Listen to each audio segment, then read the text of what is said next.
നമ്മള് അല്ല അതിനിപ്പോ ഒരാൾ പറഞ്ഞിട്ടില്ല ലെറ്റ്സ് എൻജോയ് ലൈഫ് എന്ന് പറഞ്ഞ ആൾ ഇട്ടേക്കുന്നത്. ഞാൻ അവരെ അന്ന് ജീവനോടെ ഞാൻ അവരെ, അതായത് നിങ്ങൾ ഈ രാഷ്ട്രത്തിനെ ഒറ്റ കൊടുക്കുന്ന ചതിയന്മാരുടെ കൂടെയാണ് നിങ്ങൾ നിൽക്കാന്നാണ് പറയുന്നത്. അത് എന്തുമാത്രം ക്രിമിനൽ ഒഫൻസ് ആണ് നിങ്ങൾ ചെയ്യുന്നത്? ഒരു രാഷ്ട്രത്തിന്റെ നിലനിൽപ്പിനെ ചോദ്യം ചെയ്യുന്ന, അവർക്ക് വേണ്ടി അവർക്ക് വേണ്ടി അവരുടെ കവാടങ്ങൾ തുറന്നു കൊടുത്ത, അവര് തന്നെ ഞങ്ങൾ ചതിപ്രയോഗം നടത്തി അംഗീകരിച്ച ഒരു കൂട്ടരെ കുറിച്ചാണ് നിങ്ങൾ പറഞ്ഞത് ഞാൻ അവരെ കൂടുന്നത്. അപ്പൊ നിങ്ങൾ രാജ്യദ്രോഹമായ കുറ്റകരമായി നിങ്ങൾ പറയുന്നത്, രാജ്യദ്രോഹപരമായ നിലപാടെടുക്കുന്ന നിങ്ങൾ പറയുന്നത്, അത് ശരിയല്ലല്ലോ. അതെങ്ങനെ ശരിയാകും? ഒരു രാജ്യത്തിന്റെ ശത്രുക്കൾക്ക് വേണ്ടി ആ രാജ്യത്തിന്റെ പൗരന്മാരെല്ലാം ഒരുമിച്ച് നിൽക്കുമ്പോൾ ശത്രുക്കൾക്ക് വേണ്ടിയിട്ട് വാതിൽ തുറന്നു കൊടുക്കുന്ന രാജ്യദ്രോഹി എന്നല്ലാതെ പിന്നെ എന്താ പറയാ? നിങ്ങൾ ആ രാജ്യദ്രോഹികൾക്ക് വേണ്ടി നിൽക്കുന്നതാണ് നിങ്ങൾ പറയുന്നത് ആണോ? ഇപ്പൊ നിങ്ങൾ കണ്ടില്ല, ഇപ്പൊ ഇന്ത്യ ഓപ്പറേഷൻ സിന്ദൂറിന് ശേഷം അതില് ചാരപ്രവൃത്തി നടത്തി ഓരോരുത്തരായും നിലനിർത്തി യൂട്യൂബ് വ്ളോഗറെ അടക്കം നിരത്തി അറസ്റ്റ് ചെയ്യണം. എന്തിനാണ് അറസ്റ്റ് ചെയ്യുന്നത്? അങ്ങനെ രാഷ്ട്രം പോട്ടെ, ഈ രാഷ്ട്രത്തിന്റെ യുദ്ധത്തിന്റെ സമയത്ത് ശത്രുരാജ്യം സഹായിച്ച തുർക്കിയെ അടക്കം അവർ ബ്ലോക്ക് ചെയ്യുന്നുണ്ട്, പല കാര്യങ്ങളും തടയുന്നുണ്ട്. എന്തുകൊണ്ടാണ്? നയതന്ത്രപരം മറ്റു കാര്യങ്ങൾ ചെയ്യുന്നുണ്ട്. എന്തുകൊണ്ടാണ് ചെയ്യുന്നത്? അത് ഈ രാഷ്ട്രത്തിന്റെ നിയമത്തിന്റെ സംവിധാനങ്ങൾക്ക് അകത്ത് നിന്നുകൊണ്ട് അവർ ചെയ്യുന്ന കാര്യങ്ങളെല്ലാം അവർ ചെയ്യും. ഇപ്പൊ നിങ്ങൾ പറയാ ഞാൻ രാജ്യദ്രോഹികളുടെ കൂടെ നിൽക്കുക എന്ന് പറയാം, അത് ശരിയല്ലല്ലോ. ഞാൻ അന്ന് 14 നൂറ്റാണ്ട് ജീവിച്ചിരുന്നുണ്ടെങ്കിൽ ഞാൻ ആ രാജ്യദ്രോഹികളുടെ ഒപ്പം നിൽക്കും. ആ നിങ്ങൾ പറയുന്നത് നിങ്ങളുടെ ഉള്ളിലുള്ള രാജ്യത്തോടുള്ള ഈ അന്ന് എന്ത് രാജ്യമാണ് ആ ചരിത്രം നിങ്ങൾ പരിശോധിക്കുക. നിങ്ങൾക്ക് അന്ന് എന്ത് രാജ്യമാണെന്നാണ് സംശയമുണ്ടെങ്കിൽ അന്ന് ഈ മദീന എന്നുള്ള രാജ്യം നിലനിന്നിരുന്നോ? അന്നത്തെ രാജ്യത്തിന്റെ അവസ്ഥ എന്തായിരുന്നു? ആ അതാണ് ഈ വെസ്റ്റേൺ സ്കോളേഴ്സിന്റെ കാര്യം മൊത്തം എടുത്ത് കോട്ട് ചെയ്തത്. വെസ്റ്റേൺ സ്കോളേഴ്സിന്റെ ഓരോ ഉദ്ധരണി എടുത്ത് കോട്ട് ചെയ്ത് എന്തിനാണ്? കോൺസ്റ്റിറ്റ്യൂഷൻ മദീന എന്ന് പറഞ്ഞ കോൺസ്റ്റിറ്റ്യൂഷൻ മദീന എന്ന് പറഞ്ഞ വെസ്റ്റേൺ സ്കോളേഴ്സിന്റെ ചരിത്രകാർ, നിങ്ങൾ ലെറ്റ്സ് എൻജോയ് ലൈഫ് എന്ന് പറഞ്ഞ ആൾക്ക് ചരിത്രബോധം ഇല്ലെങ്കിൽ അത് ഞങ്ങൾ ഉത്തരവാദിയല്ല. നിങ്ങൾ ചരിത്രത്തെ പഠിക്കാൻ ഉദ്ദേശിക്കുന്നെങ്കിൽ വെസ്റ്റേൺ സ്കോളേഴ്സ് പറഞ്ഞത് മാത്രം വിശ്വസിച്ചാൽ മതി. വെസ്റ്റേൺ സ്കോളേഴ്സ് പഠിച്ചത് മാത്രം അതിനെക്കുറിച്ച്, മദീനയെക്കുറിച്ചും മദീനയിൽ നിന്നിരുന്ന രാഷ്ട്ര സംവിധാനത്തെക്കുറിച്ചും അവിടുത്തെ പൗരന്മാരെ കുറിച്ചും ജർമ്മൻ സ്കോളേഴ്സ് 2-3 പേരുടെ ഞാൻ ഇവിടെ പറഞ്ഞു. യു റൂബിൻ ഒന്ന്, വെൻസിംഗ് വാറ്റ്, 4 പേരുടെ പേര് പറഞ്ഞു. ഇവര് 4 പേരും അത് സ്ക്രീനിൽ ഞാൻ കാണിച്ചിരുന്നു. ആ 4 പേരും ചരിത്രകാരന്മാർ, ജർമ്മൻ യൂറോപ്യൻ വെസ്റ്റ് സ്കോളേഴ്സ് ആണ്. ആ യൂറോപ്യൻ സ്കോളേഴ്സിന്റെ ഈ വിഷയത്തിലുള്ള പഠനം, നിങ്ങൾക്ക് ഇത് രാജ്യമില്ല, അന്നൊരു പ്രവാചകനില്ല എന്നൊക്കെ പറഞ്ഞിട്ട് നിങ്ങൾക്ക് പച്ചക്കള്ളം പറയുന്നതിന് ഒരു കുഴപ്പമില്ലല്ലോ. നിങ്ങൾ കളവ് പറഞ്ഞ് നടക്കുന്നവരാണ്. അപ്പൊ അത്ര കളവ് പറയുന്നവർക്ക് ഒരു കുഴപ്പമില്ല. നിങ്ങൾ പോയിട്ട് ചാറ്റ് GPT നോക്കിയാൽ മതി. ഓക്കെ, ചാറ്റ് GPT നോക്കിയോ, എന്താണ് അവിടെ ചാറ്റ് GPT നിങ്ങൾ ഒരു കാര്യം ജഡ്ജ് ചാറ്റ് GPT നോക്കിയിട്ട് ഡിഡ് മദീന എന്ന് പറഞ്ഞൊരു മദീന എന്നൊരു രാഷ്ട്രം നിലനിന്നിരുന്നോ? അന്ന് ഒരു രാഷ്ട്ര അതിർത്തി ഉണ്ടായിരുന്നോ? അതിന്ന് പരിശോധിച്ചോ. അന്ന് അവിടെ പൗരന്മാരുണ്ടായിരുന്നോ? അവിടെ ഒരു കോൺസ്റ്റിറ്റ്യൂഷൻ മദീന എന്നൊരു സംഭവം അന്ന് ചരിത്രത്തിൽ ചർച്ചയുണ്ടായിരുന്നു പരിശോധിച്ച് നോക്ക്. അത് നിങ്ങൾ ചാറ്റ് GPT പരിശോധിച്ചു, ചാറ്റ് GPT DBCLയുടെ അതാണ് നിങ്ങളുടെ റെഫറൻസ് എങ്കിൽ നിങ്ങൾ പരിശോധിച്ചു. അതിന് കൂടെ നിങ്ങൾ ചോദിക്കണം ഗീവ് മീ റെഫറൻസ് ബുക്സ് എന്ന് കൂടി ചോദിക്കുക. അപ്പോ ബുക്കും പേജ് നമ്പറും അടക്കം അത് പറഞ്ഞുതരും. ബുക്കും അത് കേട്ടിട്ട് ഓടിപ്പോരുത്. അത് കേട്ടിട്ട് ഇവിടെ ഒന്ന് വായിക്കണം. നമ്മുടെ മുന്നിൽ വന്ന് ചാറ്റ് GPT ഇന്ന പ്രോംപ്റ്റ് കൊടുത്തു, ആ പ്രോംപ്റ്റിന് ഇന്ന മറുപടി കിട്ടി, ആ മറുപടി കിട്ടി ഇന്ന പുസ്തകം ഇത്ര പേജ് നമ്പർ, അത് നമുക്ക് പരിശോധിക്കാം. അല്ലെങ്കിൽ മറ്റേതുപോലെ ആക്കാൻ പാടില്ല. ലിയാക്കത്ത് ചോദിച്ചല്ലേ, ലിയാക്കത്തല്ല ആരിഫ് ചോദിച്ച അല്ല റിയാസ് ഖാൻ മലയിൽ ഞാനിവിടെ പറഞ്ഞ വിഷയാന്തരം നിങ്ങൾ കേട്ടിട്ടില്ല. ഇവിടെ ആ രാഷ്ട്രത്തിൽ യഹൂദന്മാർക്ക് അവരുടെ നിയമം അനുസരിച്ച് ജീവിക്കാനുള്ള സർവതന്ത്ര സ്വാതന്ത്ര്യം ഉണ്ടായിരുന്നു.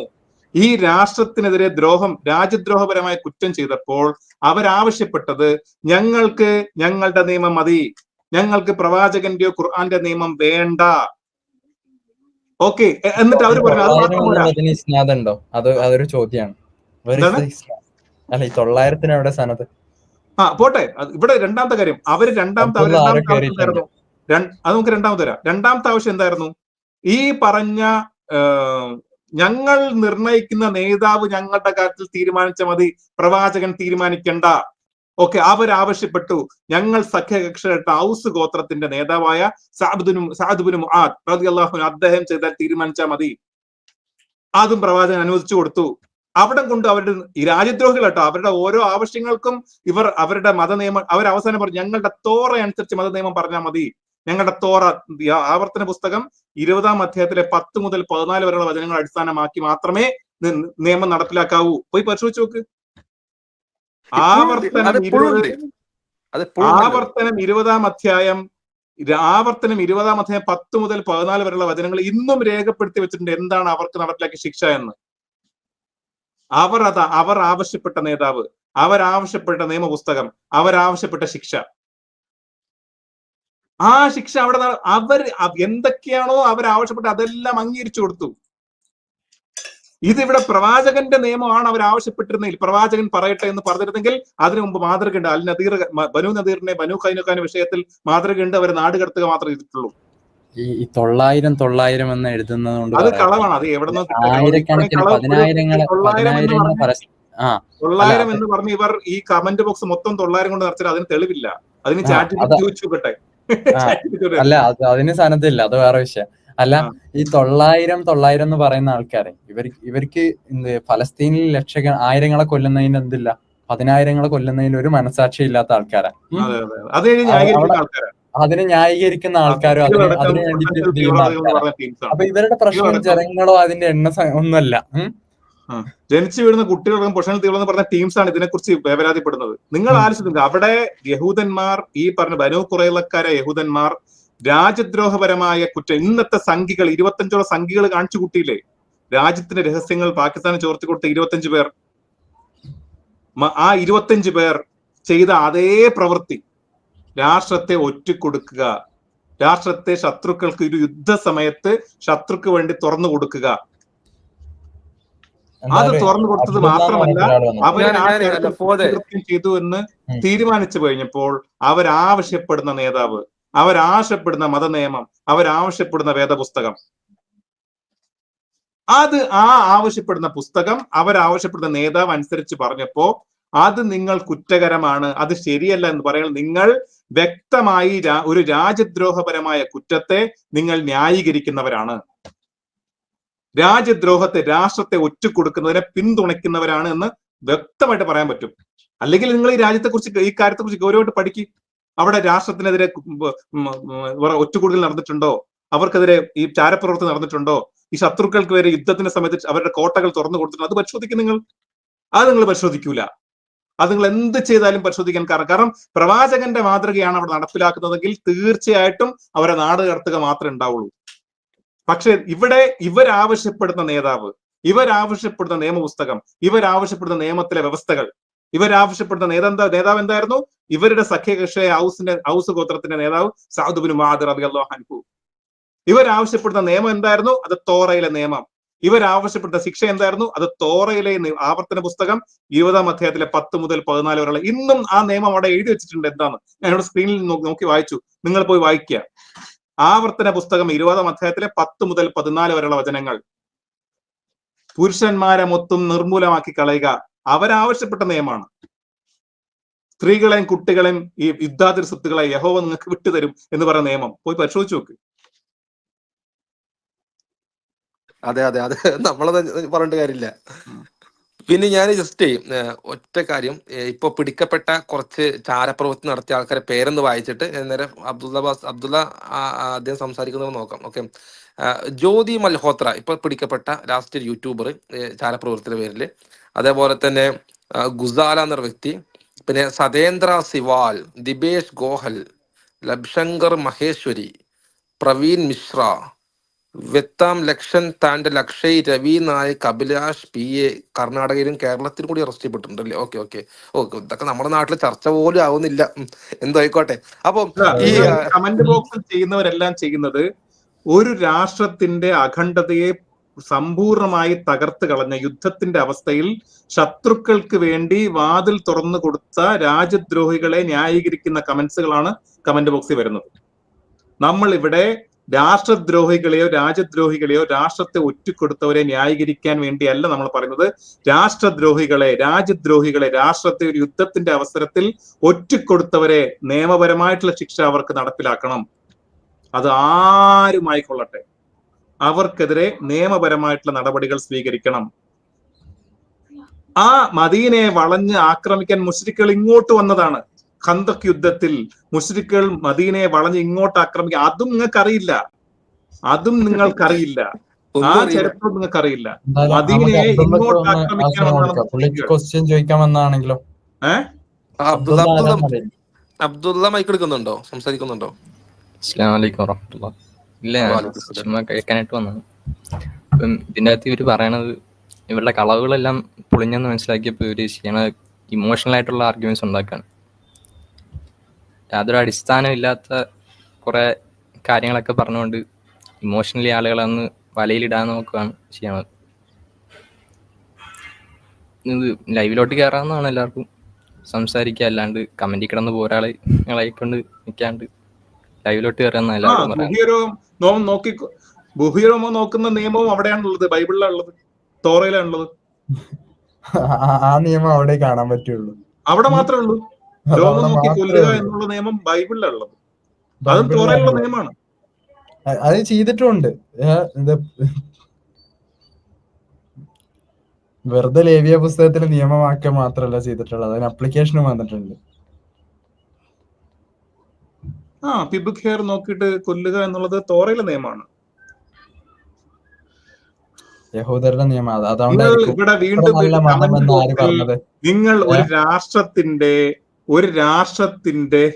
രാഷ്ട്രത്തിന്റെ അഖണ്ഡതയെ ചോദ്യം ചെയ്ത, ആ രാഷ്ട്രത്തിന്റെ യുദ്ധ സാഹചര്യത്തിൽ ഒറ്റുകൊടുത്ത ചതിയന്മാരും വഞ്ചകന്മാരുമായ ഒരു ഗോത്രത്തെ കുറിച്ചാണ് നിങ്ങൾ ന്യായീകരിക്കുന്നത്. ഇവിടെ കമന്റ് ഉണ്ടവർ ആ രാജ്യദ്രോഹികൾ മനുഷ്യത്വമുള്ളവരാണ് എന്ന് പറയുന്നുണ്ടെങ്കിൽ നിങ്ങളും രാജ്യദ്രോഹികളാണ്. രാഷ്ട്രത്തെ ഒരു അവസരം വന്നാൽ ഒറ്റുകൊടുക്കാൻ തയ്യാറുള്ളവരാണ്. അവർക്ക് മാത്രമേ ഈ രാജ്യദ്രോഹികളെ ന്യായീകരിക്കാൻ പറ്റുള്ളൂ. അല്ലാതെ ഈ പറഞ്ഞ സംഭവത്തിന് ഞാൻ ഇവിടെ പറഞ്ഞു, ആ കാലഘട്ടത്തിൽ ജീവിച്ചിരുന്ന സമകാലീനരായ യഹൂദരോ ക്രൈസ്തവരോ ആയ പണ്ഡിതന്മാർ അവർ പറഞ്ഞിട്ടുണ്ടോ ഇത് ഈ പറഞ്ഞതുപോലെ ഇത് ഇവർക്കെതിരെ അന്യായമായ വിധി പറഞ്ഞെന്ന് അവർ പറഞ്ഞിട്ടുണ്ടോ? പോട്ടെ, ഈ പറഞ്ഞ യഹൂദരോ ക്രൈസ്തവരോ അല്ലാത്ത ഇസ്ലാം വിമർശകരായ ധാരാളം ആൾക്കാർ ചുറ്റുവട്ടത്തുണ്ടായിരുന്നല്ലോ. ഉമർ റളിയല്ലാഹുവിന്റെ കാലഘട്ടത്തിലും അലി റളിയല്ലാഹുവിന്റെ കാലഘട്ടത്തിലും ഉസ്മാൻ റളിയല്ലാഹുവിന്റെ കാലഘട്ടത്തിലും എല്ലാം ധാരാളം സമകാല മറ്റു പണ്ഡിതന്മാർ ഇസ്ലാം വിമർശകരുണ്ടായിരുന്നല്ലോ. അവരാരെങ്കിലും ബനൂ ഖുറൈളയിലെ സംഭവം തെറ്റാണ്, മോശമാണെന്ന് പറഞ്ഞിട്ടുണ്ടോ? ഈ മധ്യകാലത്ത് ജീവിച്ചിരുന്ന ഓറിയന്റലിസ്റ്റുകൾ അവര് പറഞ്ഞിട്ടുണ്ടോ? അവരെല്ലാരും ഏകസ്വരത്തിൽ പറഞ്ഞു, ഇത് രാഷ്ട്രത്തിനെതിരെ, രാഷ്ട്രത്തിന്റെ അഖണ്ഡത്തിനെതിരെ തെമ്മാടിത്തരം കാണിച്ച, രാജ്യത്തെ ഒറ്റുകൊടുത്ത, ശത്രുക്കൾക്ക് വേണ്ടി യുദ്ധ സാഹചര്യത്തിൽ ഖന്തക് യുദ്ധത്തിൽ മുശ്രിക്കുകൾ ഇങ്ങോട്ട് ആക്രമിക്കാവുന്നതാണ്, അവർക്ക് വേണ്ടി വാതിലിൽ തുറന്നിട്ട് കൊടുത്ത രാജ്യദ്രോഹികൾക്കെതിരെ നടപടിയാണ്. അതും അവരാവശ്യപ്പെട്ട നേതാവ്, അവരാവശ്യപ്പെട്ട പുസ്തകം, അവരാവശ്യപ്പെട്ട മതനിയമത്തിലെ ശിക്ഷാവധി എല്ലാം അവരാവശ്യപ്പെട്ടതാണ്. അത് ഞാൻ തെളിവിടെ പറഞ്ഞു. അവരാവശ്യപ്പെട്ട നേതാവ് ആരാണ്, അവരാവശ്യപ്പെട്ട പുസ്തകം എന്തായിരുന്നു, അവരാവശ്യപ്പെട്ട പുസ്തകത്തിൽ നിയമം എന്തായിരുന്നു, അതടക്കം ഇവിടെ പറഞ്ഞു. പിബുക് ഹെയർ കൊണ്ട് മാത്രം കൊല്ലുക എന്ന് പറയുന്നത് ബൈബിളിലെ നിയമമാണ്. നിങ്ങൾ പരിശോധിച്ച് നോക്ക്, ബൈബിളിൽ ആ നിയമം. അല്ലെങ്കിൽ നിങ്ങൾ ലെറ്റ്സ് എൻജോയ് നിങ്ങൾ പറയാം, അങ്ങനെ പറയട്ടെ. ഞാൻ ഈ പറഞ്ഞ ഈ പുരുഷന്മാരെ മൊത്തം നിർമൂലമാക്കി കളയുക എന്ന് പറയുന്ന നിയമവും പിബുക് ഹെയർ നോക്കി നിർമൂലമാക്കി കളയുന്ന ബൈബിളിലെ നിയമമാണ്. അത് ബൈബിളിലെ നടപ്പിലാക്കിയത്. അതാ നടപ്പിലാക്കിയത്. അവർ പറഞ്ഞ് അവരാവശ്യപ്പെട്ട് നടപ്പിലാക്കിയതാണത്, അവർ വിശ്വാസം അനുസരിച്ച്. വീണ്ടും ഇമോഷണലി നിങ്ങൾ ഇമോഷണലി ഇവിടെ കമന്റ് ഇട്ടാൽ ഒരു കാര്യവുമില്ല. അത് വംശഹത്യയല്ല, അത് രാഷ്ട്രത്തിന്റെ ഒറ്റുകൊടുത്തവർക്കെതിരെ, രാജ്യദ്രോഹികൾക്കെതിരെ എടുത്ത നടപടിയാണ്. ആ രാജ്യദ്രോഹികൾക്കെതിരെ എടുത്ത നടപടിയെ നിങ്ങൾ ഇവിടെ ആവർത്തിച്ച് കമന്റുന്നത് രാജ്യദ്രോഹത്തെ ന്യായീകരിക്കാൻ വേണ്ടിയാണ്. നിങ്ങളും ഈ രാഷ്ട്രത്തിനെ, ഇന്ത്യ പോലൊരു രാഷ്ട്രത്തെ ഇതുപോലൊരു യുദ്ധ സാഹചര്യത്തിൽ നിങ്ങളും ഒറ്റുകൊടുക്കാൻ മടിയില്ലാത്തവരാണ്, ഒരു മടിയുമില്ലാത്തവരാണ്. അതുകൊണ്ടാണ് നിങ്ങൾ ഈ പറഞ്ഞ ശിക്ഷാ നടപടിയെ നിങ്ങൾ വംശഹത്യയായിട്ടും കുറ്റകൃത്യമായിട്ടും മനസാക്ഷിക്കെതിരാണെന്നൊക്കെ പറയുന്നത്. എന്തുകൊണ്ടാണ്? നിങ്ങളുടെ ഉള്ളിലും ഈ രാജ്യദ്രോഹപരമായ, ഈ രാജ്യത്തെ ഒറ്റുകൊടുക്കുന്ന ഒരു സംഭവം നിങ്ങളുടെ മനസ്സിലുള്ളതുകൊണ്ടാണ്.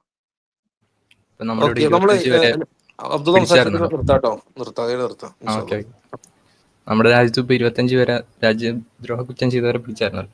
അപ്പൊ അവരെ ഇങ്ങനെ നിർത്തി കൊല്ലാൻ തീരുമാനിച്ചു കഴിഞ്ഞാൽ ഇവരെന്തായിരിക്കും പറയാ? ആലോചിച്ച് നമുക്ക് 1000 വർഷം കഴിയുമ്പോൾ അവർ പറയും ഒരു മനസാക്ഷിക്ക് തെറ്റാന്ന് പറയും. അതെ.